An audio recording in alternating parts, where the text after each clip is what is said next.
Big pass Malayalam இன்னைக்கு எபிசோட்ல gold coin கொடுக்காதவனுக்குலாம் luxury ஐட்டமே கொடுக்க கூடாதுன்ற மாதிரி ஒரு பக்கம் தீவிரமா ஆரியன் பேசிட்டு இருக்காரு ஒட்டுமொத்த ஹவுஸ்மேட்ஸையும். அதுல பல பேர் கோல்டு காயின் கொடுக்காம இருக்காங்களே, அவங்களுக்கு இந்த ஒரு பாதிப்பை உண்டாக்கணும் அப்படின்றதுல ரொம்ப தெளிவா இருக்கார். இன்னொரு பக்கம் அந்த ஒஸ்ட் பெர்ஃபார்மர் அப்படின்ற நாமினேஷன்ல ஜிசேலோட பேர் வந்த உடனே ஆரியனால பொறுக்க முடியல. கூட இருந்தவங்க நாமினேட் பண்ணதை அவங்களால அக்செப்ட் பண்ணி ஏத்துக்க முடியல. ஏன்னா தப்பு பண்ணதை தப்புன்னு தானே சொல்ல முடியும். அதுக்குன்னு நீ கூட இருக்க, தப்பு பண்ணாலும் நான் அதை அக்செப்ட் பண்ணிட்டு போயிட்டே இருக்க முடியுமா? அதை சொல்ல வேண்டிய இடத்துல கரெக்டா சொல்லணும், இல்லைன்னா அதோடைய பாதிப்பு பெருசா இருக்கும் அப்படின்றது ஒரு பக்கம். அதுல அக்பர் ஒரு பக்கம் நாமினேட் பண்ணிட்டாராம். அதுக்கு ஜிசேல் எமோஷனல் ஆயிட்டு பிரேக் டவுன் ஆயிட்டு ஒரு சம்பவம் நடந்துட்டு இருக்கு. இது என்ன அப்படின்றதையும் பார்க்க போறோம். அதை தாண்டி ஒரு ஒனில் பிக் பாஸ் கிட்ட போய் கன்ஃபெஷன் ரூம் கிட்ட சில ரெக்வஸ்ட்லாம் வச்சிருக்கார். என்ன ஏதுன்றது எல்லாத்தையும் டீட்டெயிலா பார்த்துடலாம். வணக்கம் மக்களே, நேஷனல் உச்சில இருந்து உங்கள் மணிவண்ணன். சேனலுக்கு புதுசா இருந்தீங்கன்னா சப்ஸ்கிரைப் பண்ணிருங்க. வீடியோவை பல பேரும் பாக்குறீங்க, மறக்காம லைக் போட்டு வீடியோ பார்த்தா எனக்கு ரொம்ப ஹெல்ப்ஃபுல்லா இருக்கும். ஸோ தயவு செய்து லைக்கை போட்டுருங்க. உங்களுக்கு கேள்விகளோ கருத்துக்களோ இருந்தா மறக்காம கமெண்ட் செக்ஷன்ல போட்டுருங்க. இப்போ கண்டென்ட்டுக்குள்ள போயிடலாம். ஒனில் மார்னிங் வேக்கப் சாங் முடிஞ்ச உடனே கேமரா கிட்ட போய் ரெக்வஸ்ட் பண்றாரு, பிக் பாஸ் இந்த ஒரு விஷயத்த நான் கண்டிப்பா பேசியே ஆகணும். இது ஒரு ஷோ. இந்த ஷோல இந்த மாதிரி ஃபால்ஸ் அலிகேஷன் வைக்கிறது ரைட் கிடையாது. அதை நான் கிளாரிஃபை பண்ணியே ஆகணும். என்னை கன்ஃபெஷன் ரூமில் கூப்பிடுங்க, எனக்கு ஒரு மாதிரி ஸ்ட்ரெஸ்ஸாக இருக்குது அப்படின்றத ரெக்வஸ்ட் பண்ணுறாரு. ஸோ அந்த மாதிரி ஒரு ஸ்டேட்மெண்ட்டோ அந்த ஒரு அலிகேஷனும் வரும்போது கண்டிப்பாக அது பாதிப்பு உண்டாக்க தான் செய்யும். அந்த பாதிப்புக்கு அவர் ரெக்வஸ்ட் பண்ணியிருந்தார். ஓகே, இது பண்ணி முடிச்சதுக்கப்புறம் பார்த்தீங்கன்னா இன்னொரு பக்கம் பெட்ரூம்ல நிறைய பேருக்கு நைட் என்ன நடந்துச்சுன்னு தெரியாதுல்ல, ஒட்டுமொத்த கேர்ள்ஸ் குழுவும் டிஸ்கஸ் பண்ணிருக்காங்க. லக்ஷ்மி இந்த மாதிரி ஒரு பக்கம் அதை டெமோவும் பண்ணி காட்டுறாங்க. இந்த மாதிரி நடந்திருக்கு. நடந்ததுக்கு அப்புறம் பார்த்தீங்கன்னா இதை மஸ்தானி லக்ஷ்மி கிட்ட சொல்லியிருக்காங்க. லக்ஷ்மி இந்த மாதிரி கண்டென்ட் பண்ணியிருக்காங்க அப்படின்றத சொன்ன உடனே ரெனா ஃபாத்திமா ஒரு கேள்வி கேட்குறாங்க. ஆமாம், இந்த மாதிரி டச் ஆன விஷயத்த லக்ஷ்மி நேரில் பார்த்தாங்களா அப்படின்னு கேட்கும்போது பார்க்கல. அப்போ பார்க்காத எதுக்கு இப்படிலாம் ரியாக்ட் பண்ணணும், அப்படிலாம் பண்ணணுன்ற ஒரு கேள்வி வைக்கிறாங்க. ஸோ ஏதாவது கண்டென்ட் தேடி இருப்பாங்க, இது ஒரு மேட்ரு மாட்டிக்கிச்சு, அதை வச்சு ஏதாவது பண்ணணும்னு முயற்சி பண்ணிட்டு இருக்கு அப்படின்றத ரெனா ஃபாத்திமா தெளிவாக சொல்றாங்க. ஐ மீன் ரெனா கேட்ட கேள்வி ஒரு கேள்வி நியாயமாக தான் படுது. ஸோ அதை கண்ணால் அவங்க பார்த்தாங்களா, அது தெரியும் அப்படின்ற ஒரு கேள்வி வேலிட் தானே இருக்கு. ஒரு விஷயத்தை நம்ம பார்க்காம சொல்ல முடியாது. ஸோ எப்படியா இருந்தாலும் வெரிஃபிகேஷன் ஒரு ப்ரூஃப்னு வரும்போது அந்த இடத்துல பார்க்கறது தான் ரொம்ப முக்கியம். அதை மிஸ் பண்ணிட்டாங்க. ஸோ கண்டிப்பா வீக்கெண்ட்ல அதுக்கான சம்பவம் இருக்க போகுது அப்படின்றது தெளிவா தெரிஞ்சிச்சு. அடுத்து டிஸ்னி பிளஸ் ஹாட் ஸ்டார்ல ஓட்டிங் ப்ராசஸ் நடந்தது. எந்த கலர் ட்ரெஸ் போடணும் ஹவுஸ்மேட்ஸ் அப்படின்ற ஒரு கேள்விக்கு முக்காவாசி மக்கள் பிளாக் கலர் ட்ரெஸ் போடணும்ன்றதை சொல்லியிருந்தீங்க போல. அதனால எல்லாருக்கும் அந்த பிளாக் ட்ரெஸ்ல ரெடி ஆயிருங்க அப்படின்ற மாதிரி ஒரு அப்டேட் கொடுத்துட்டாங்க. அடுத்து ஒனில கன்ஃபெஷன் ரூம் பிக் பாஸ் கூப்பிடுறாரு. ஸோ அப்ப சொல்றாரு, இது ஒரு ஆக்சிடென்டா நடந்த விஷயம் பிக் பாஸ், நான் சாரியும் கேட்டுட்டேன். இதை தாண்டி இது ஒரு இஷ்யூவாக்கி இந்த மாதிரி ஒரு சீப் கேம் விளையாடுறது ஒத்துக்கவே முடியாது. பிக் பாஸ் வரலாற்றில் இந்த மாதிரி மோசமான சீப் கேம் விளையாடி நான் பார்த்ததே இல்லை. வெளியே எனக்கு ஒரு லைஃப் இருக்கு, எங்க ஃபேமிலி இருக்கு, அப்பா அம்மா இதெல்லாம் பார்த்துட்டு இருக்காங்க. இதன் மூலியமா எவ்வளவு பெரிய பாதிப்பு உண்டாக்கும்ன்றது தெரியாம பண்றாங்க அப்படின்றத சொல்றாரு. ஸோ எனக்கு ரொம்ப கஷ்டமா இருக்கு பிக் பாஸ்ன்னு சொல்லிட்டு ஒரு பாயிண்ட்டுக்கு மேலே எமோஷனலாவே உடஞ்சிட்டு பிரேக் டவுன் ஆகுறாரு ஒனில். 42 வருஷமா இதெல்லாம் இதுவா இருந்து வச்சிருக்கேன், அதை இப்படி பாழாக்குறாங்களே அப்படின்ற வருத்தம் எனக்கு இருக்கு பிக் பாஸ்ன்றதை சொல்றாரு. உடனே கண்டிப்பா இதை வீக்கெண்ட்ல பேசப்படும், கண்டிப்பா இதுக்கான சொல்யூஷன் கொடுக்கப்படும் அப்படின்றத பிக் பாஸ் சொல்றாரு. சொன்ன உடனே தான் ஒரு பக்கம் ஒனிலுக்கு ஒரு நிம்மதி கிடைக்குது, ஒரு ஆறுதல் கிடைக்குது அப்படின்றத நம்மளால பார்க்க முடியுது. அடுத்து கேப்டன்சி டாஸ்க்கு 3 பேரை செலக்ட் பண்ணும் அப்படின்றத சொல்றாரு. ரிங் மாஸ்டரான அனீஷுக்கு உங்க டீம்ல இருந்து ஒருத்தரை செலக்ட் பண்ணுங்க, அந்த ஃபேக்டரியோட ஓனரான நோராக்கு உங்க டீம்ல இருந்து ஒருத்தரை செலக்ட் பண்ணுங்கன்ற 2 ஆப்ஷன். 3வது மெஜாரிட்டி ஓட்டு போட்டு ஒருத்தரை தேர்ந்தெடுக்கணும். ரெனாவோட பர்ஃபார்மன்ஸ் நல்லா இருந்தது, 4 கோல்டு காயின் வாங்கினாங்க அப்படின்றதால ரெனாக்கு நான் ஓட்டு போடுறேன் அப்படின்றத நாமினேஷன் எடுத்துட்டு வந்துட்டாரு. ஸோ இந்த வாரம் ரெனா மேல ஒரு பெரிய தப்புகள்லாம் இல்லை. ஸோ இந்த வாரம் ரெனா பண்ணது எனக்கே பிடிச்சிருந்தது. அந்த யானை பண்ணதா இருக்கட்டும், அதுக்கப்புறம் பார்த்தீங்கன்னா சில கேள்விகள் ஜிசேல் மேல தப்பு இருக்குன்னு தெரிஞ்ச அந்த கேள்விகள் கேட்டதா இருக்கட்டும். ஸோ இந்த வாரம் ரெனா சூப்பராக தான் பிளே பண்ணாங்க. ஸோ ஷீ வில் டிசர்வ் அப்படின்றத மாற்றுக்கிறதே கிடையாது. அடுத்து நோரா வேற யார பின்னியை சொல்லுவாங்க நான் எதிர்பார்த்துட்டு இருந்தேன். பட் என்னன்னா ஒனில் மாஸ்டர் பிளான் போட்டு இந்த ஒர்க்கரை வச்சு இந்த மாதிரி பிளே பண்ண வச்சிருக்காரு. ஸோ அதனால ஒனில் டிசர்வ்ஸ் அப்படின்றத ஒனிலுக்கு ஒரு கன்சர்னா கொடுத்துருக்கான். ஐ மீன் இந்த மாதிரி இஷ்யூ நடந்திருக்கு. ஸோ அதுல இருந்து ஒரு டீவியேட் பண்றதுக்காக இந்த கேப்டன்சி கொடுப்போமோ அப்படின்ற மாதிரி கொடுத்துருக்க மாதிரி தான் எனக்கு தோணுது. ஸோ அது ஒரு இது கொடுத்தவொடனே சந்தோஷமாயிருவாரு, அந்த துக்கம் மறைஞ்சிரும்ல, அந்த ஒரு பிளான் தான் பண்ணியிருக்காங்க போல இருக்கு நோரா. இது ஒரு பக்கம். அடுத்து நாமினேஷன்ஸ் எல்லாரும் ஓட்டு ஓட்டு போடுங்கப்பா அப்படின்னும் போது எல்லாருமே வந்து ஜஸ்டினுக்கு நிறைய ஓட்டுகள் போட்டு, குறிப்பா சூப்பரா ஹேண்டில் பண்றாரு, மனசுல எதுவுமே வச்சுக்காம இது பண்றாரு. ஸோ அதனால அவர் கேப்டன்சி ஆனா நிறைய விஷயங்களை சூப்பரா எடுத்துட்டு போவாருன்ற ஒரு நம்பிக்கை இருக்குன்றதுக்காக ஓட்டு போடுறாங்க. ஆனா இதுலயுமே ஒரு குரூப்பிசம் இருக்கு. என்னன்னா, ஆரியனும் ஜிசேலுமே 2 பேரும் பேசி வச்சுக்கிட்டு ஜிஸ்டினுக்கு ஓட்டு போடுறாங்க. ஸோ நாமினேஷன் கூட விட்டு வைக்க மாட்டீங்கல்ல, எல்லாத்தையும் பேசி பேசி நமக்கே ஓட்டு போட்டுக்கிறது இல்லை. ஐ மீன், ஒன்னே உனக்கு பிடிக்காதவனை சேர்ந்து வச்சு போடுறது இல்லை, நம்ம குரூப்ல இருக்கனே ஓட்டு போட்டு நம்ம நாமினேட் பண்ணிக்கிறது, இப்படிதான் பண்றது.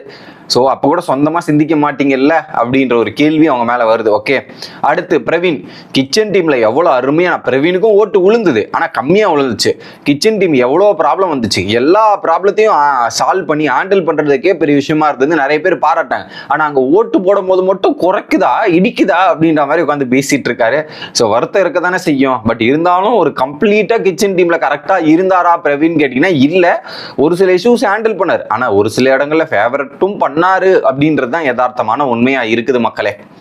அடுத்து லக்ஸுரி பட்ஜெட் ஷாப்பிங் டாஸ்க்கு. அதில் கிட்டத்தட்ட பார்த்தீங்கன்னா யார் யார் எத்தனை கோல்டு காயின், கிட்டத்தட்ட 20 கோல்டு காயின் கிடச்சிருக்கு. அந்த 20 கோல்டு காயினுக்கு 30 நிமிஷம் டாஸ்க்கு. பனிப்புறாவில் போய் 30 நிமிஷம், அதை வந்து 3000 மைண்டுக்கு நீங்கள் பர்ச்சேஸ் பண்ணணும். அதுக்கு மேலே போச்சுன்னா திரும்ப அந்த ப்ராடக்ட்லாம் ரிட்டர்ன் வச்சிடணும். 3 நிமிஷத்தில் அதை கம்ப்ளீட் பண்ணிட்டு வாங்கன்றது தான். அதை அசால்ட்டாக நம்ம கம்ப்ளீட் பண்ணிடலாம். அவள் 1 நிமிஷமே அதிகம் தான்.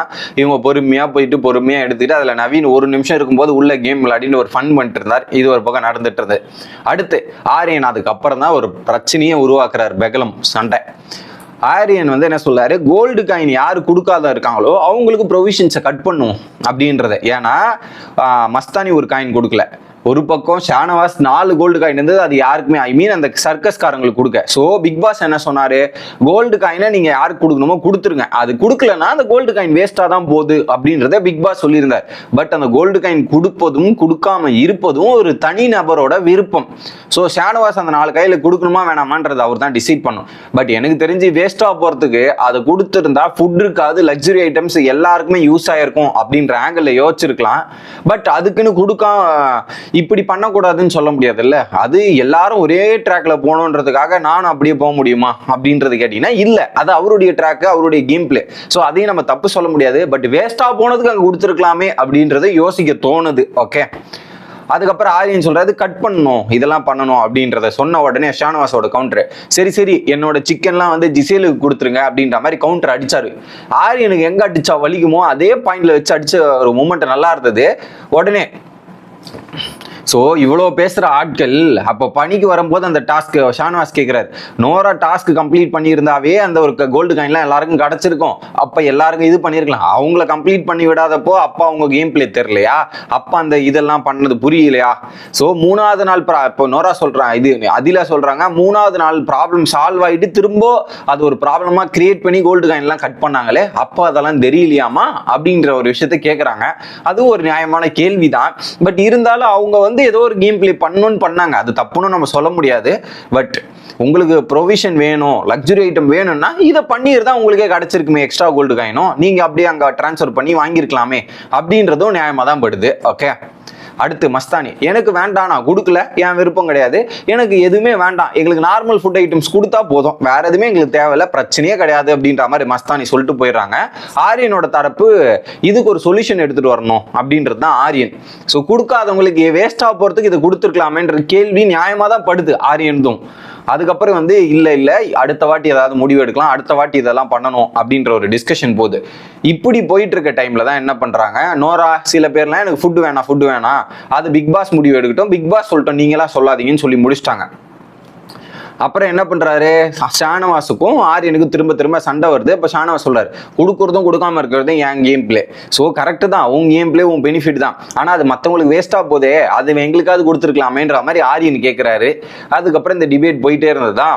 அப்போ என்னன்னா அனுமால் சொல்றாங்க, பிக் பாஸ் முடிவு எடுக்கட்டும், நீ எதுக்கு பேசிட்டு இருக்க, நீ போடா அப்படின்னும் போது, இதே முடிவு எடுக்கும் போது உனக்கு தெரியலையா, அப்போ மற்றவங்களுக்கு போய் சேரும் நீ யோசிக்கலையா அப்படின்றத உடனே அனுமால் அந்த இடத்துல வந்து ஆரியன் அட்டாக் பண்றாங்க. அப்போ உங்களுக்கு வந்தா ஒரு மாதிரி மற்றவங்களுக்கு வந்தா என்னது இது ஆரியன் இப்படின்ற கேள்வி கேட்டவொடனே ஆமா உனக்கு பேச தெரியுமா, பிஹேவ் பண்ண தெரியுமா அப்படின்ற மாதிரி ஆரியன் திரும்ப திரும்ப பேச ஆரம்பிக்கிறார். இப்படி பேசிட்டு இருக்க டைம்ல என்ன பண்றாரு, டைரக்டா கிச்சன் டீம்ல ஏதோ கட் பண்ணிட்டு இருக்காங்க, அங்க போயிட்டு ஒரு தக்காளி எல்லாம் எடுத்து சாப்பிட்றாரு போல ஆரியன். உடனே அந்த இடத்துல இருந்து கேள்வி கேட்கறாங்க இதெல்லாம். ஸோ இப்போ கிச்சன் டீம்ல போயிட்டு நம்ம என்ன வேணாலும் எடுத்து சாப்பிடலாம். நோரா கேட்கிறேன், கிச்சன் டீம்ல போய் என்ன வேணாலும் எடுத்து சாப்பிடலாம், ஆல்ரெடி அனுமோல் சாப்பிட்டதே பிரச்சனையாச்சு, அப்ப நம்ம என்ன வேணாலும் எடுத்து சாப்பிடலாம்னா பிரச்சனை இல்லை, அவங்க பாட்டுன்னு போய் எடுத்து சாப்பிட்றாங்க, கட் பண்றதெல்லாம் எடுத்து யூஸ் பண்ணலாமா, அதுக்கு ரைட்ஸ் கொடுத்தாங்களான்ற கேள்வி கேட்கும்போது அதான் சொன்னனே ஒரு குரூப்பிசம் இருக்கு. ஜிசேல் இருக்கிற இடத்துல இவர் இருப்பாரு, ஜிசேல் என்ன வேணாலும் எடுத்து கொடுப்பாங்க, கேட்கறதுக்கு ஆள் இல்லாத கேட்டகரியில இருக்கு. அடுத்து அந்த ஒஸ்ட் பெர்ஃபார்மர் நாமினேஷன்ல எல்லாரும் போட்டு ஊம கொத்தா குத்தி போட்டாங்க.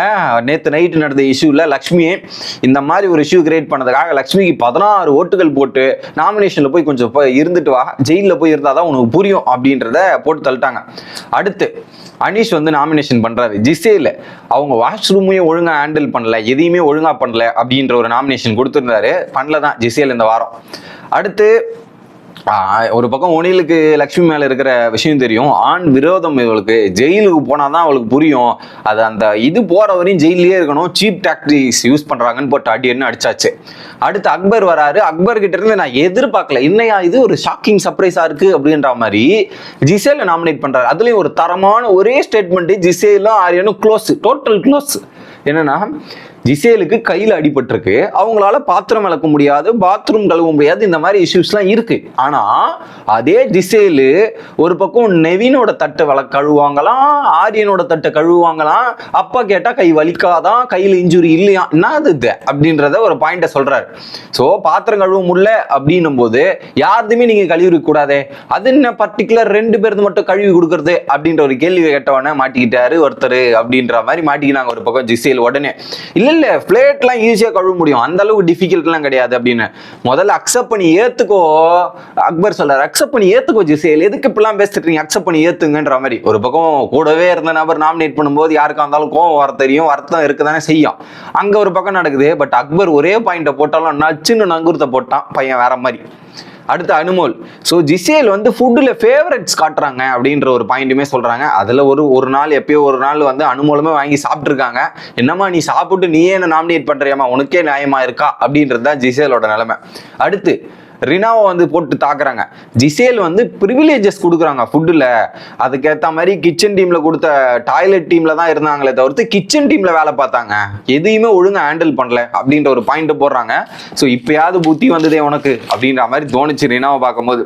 அடுத்து பின்னி, அவங்களுக்கு வந்து ஒரே ஆரியன் மேல ஃபோக்கஸா இருக்கும், தக்காளி கொடுக்கறது, இஞ்சி கொடுக்கறது, இந்த மாதிரி நிறைய விஷயங்கள் கொடுத்துக்கிட்டு எல்லாத்தையும் பண்ணிட்டு இருக்காங்க அப்படின்றத போட்டு உடைக்கிறாங்க. ஓகே, ஒரு பக்கம் அங்கேயே ஜிசேல் டோட்டல் க்ளோஸ். உடனே ஜிசேலுக்கு ஓடணும்னா நான் நிப்பன்ல, நான் இருப்பேன்டா அப்படின்ற மாதிரி முன்னாடி வராரு ஆரியன் வந்து.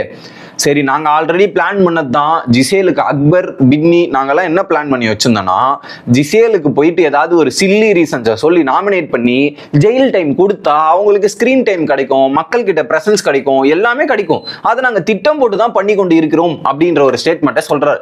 உடனே இதை சொன்னவொடனே எல்லாம் டென்ஷன் ஆயிட்டாங்க, குறிப்பா அக்பர்லாம். நான் அப்படி சொன்னேன்னா அப்படி நடந்துச்சா, இப்படி நாங்கெல்லாம் டிஸ்கஸே பண்ணல, இப்பெல்லாம் நீ பேசாத அவ்வளவுதான் சொல்லிட்டேன்ற மாதிரி ஒட்டுமொத்தமா ரியாக்ட் பண்ண ஆரம்பிச்சிட்டாங்க. உடனே ஒரு தரமான கேள்வி பின்னி கேட்டுது, சரி ஜிசேலுக்காக நீ ஏன் வந்து பேசுற, உன்னதானே பேச சொன்னாங்க, ஊ நாமினேஷன் தானே, ஜிசேலுக்காக நீ வந்து பண்ற அப்படின்ற ஒரு கேள்வி கேட்டவொன்னே மாட்டிக்கினாரும் ஒருத்தர் காப்பாற்றணும் ஒருத்தருன்ற நிலைமை தான். அப்பயும் பதில் இல்லை. ஓகே, நான் குரூப்பிசம் பண்ணலன்றதை ப்ரூவ் பண்றாராம். இப்போ நான் இந்த குரூப்ல இல்லை, அதனால நான் சொல்ல வேண்டியதை சொல்றேன்ட்டு. ஸோ ஆக்சுவலா அந்த இடத்துல ஜிசேலுக்கு ஒண்ணுன்னா தாங்க முடியாது மனுஷனால, ஆரியனால, அதனால இங்க வந்து ஜிசேலுக்கு காப்பாற்றுவோம், நாங்க பிளான் பண்ணி பண்ணோம், இதெல்லாமே பிளான் பண்ணி பண்ணோன்ற இமேஜை தூக்கி அவங்க மேல ஒரு ஷிஃப்ட் பண்றாராம். Okay, so at cheap game Aryan அதுல குறிப்பா அப்புறம் வந்து ஆடு மாதிரி கத்துறது, குறிப்பா அந்த போன இஷ்யூல வந்து அந்த ஃபுட்டு கொடுக்க கூடாதுன்ற இஷ்யூல ஆரியனோட பிஹேவியர் வெரி வெரி ஒஸ்டா இருக்கு. அதுல வந்து என்ன மாதிரி கத்துறாரு, ஆடு மாதிரி கத்தி அனுமோல வெறுப்பேற்றுறதா இருக்கட்டும். ஸோ கடைசியில் இந்த ஒரு கேட்டகரியான பர்சனுக்கு என்ன முடிவுன்னு தெரில, மக்களா ஒரு நல்ல தீர்மானம் எடுத்து வெளியே அமுச்சு விட்டாங்கன்னா கரெக்டா இருக்கும்னு நினைக்கிறேன் ஆரியன். அப்பதான் திருந்துவார் போல இருக்கு, இல்லைன்னா இது எத்தனை நாள் நம்ம பார்க்க வேண்டியது இருக்கோ அப்படின்ற மாதிரி இருக்கு.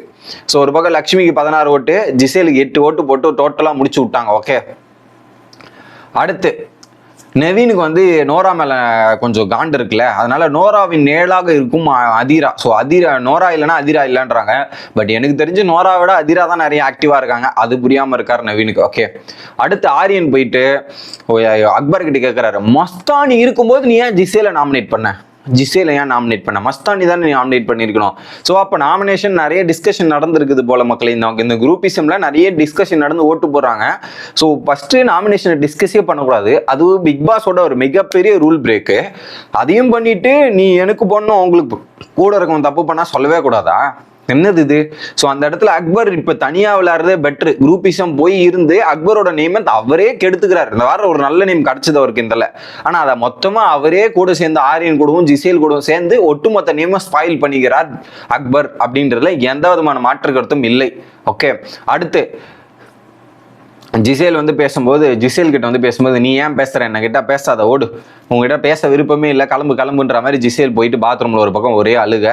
அதுல குறிப்பா ஜிசேலுக்கு என்ன வருதுன்னா, லக்ஷ்மிக்கு முன்னாடி என்ன நாமினேட் பண்ணிட்டியே, ஏன் நாமினேட் பண்ண, என்ன ஏன் நாமினேட் பண்ணேன்ட்டு. அம்மா நாமினேட்டே பண்ணக்கூடாதாம்மா, நீ ஒரு விஷயத்த பண்ணன்னு சொன்னா இதுக்கு ஒரு குத்தமாமா அப்படின்ற மாதிரி சால்வ் பண்றாங்க. ஒரு பாயிண்ட்டுக்கு மேல 3 பேரும் பேசி சால்வ் பண்ணி கொஞ்சி கொலாவி இந்த மாதிரி ஒரு சம்பவம் நடந்துட்டு இருந்தது. அதுக்கப்புறம் பாத்தீங்கன்னா ஜெயில ஒரு பக்கம் ஜிசேலையும் லக்ஷ்மி ஜெயிலில் அடிக்க விட்டு களிமண்ல வந்து பொம்மைகள் செய்யுங்கன்ற மாதிரி ஒரு டாஸ்க் கொடுத்து விட்டாங்க. நைட்டு அனுமோல் வந்து பார்த்தீங்கன்னா ஒரு பக்கம் ஒரு வெறுப்பேற்றுறதுக்காக என்ன பண்ணிட்டாங்க, அதிரா வந்து வெஷல் வாஷ் பண்ணணுமா, வெஷல் வாஷ் பண்ணாமல் இருந்த அதிராவை கோத்து விட்டு அனீஷ் கிட்ட வெஷல் வாஷ் பண்ண வச்சு ஒரு சின்ன சம்பவத்தை பண்ணிட்டு இருந்தாங்க. ஒரு பக்கம் என்ன டிஸ்டர்ப் பண்றியான்றதுக்காக அனீஷ் தூங்கும்போது அனீஷை போயிட்டு அதிரா டிஸ்டர்ப் பண்ணிருக்காங்க. அப்போ போய் நோரா சொல்றாங்க, டிஸ்டர்ப் பண்ணாத, இது வந்து ரொம்ப தப்பா இருக்கு, எல்லாம் பண்ண, நான் அப்படிதான் பண்ணுவேன், நான் இப்படிதான் பண்ணுவேன்ற மாதிரி அனீஷோட பெட்ஜெட் ஒழிச்சு வைக்கிறது, தலைக்காணி ஒழிச்சு வைக்கிறது, இதெல்லாம் பண்ணுறது. ஏன்னா என் வேலையை பண்ண விடாம டிஸ்டர்ப் பண்றான், நான் ஒரு விஷயம் வெளியே உட்காந்துட்டேன்னு சொன்னா கேட்கறேன்னா தொடர்ந்து திரும்ப பேசிக்கிட்டே இருக்கான், என்னது அப்படின்ற மாதிரி ஒரு சம்பவம்லாம் நடந்துட்டு இருந்தது. நீங்க என்ன நினைக்கிறீங்க அப்படின்றத கமெண்ட் பண்ணுங்க.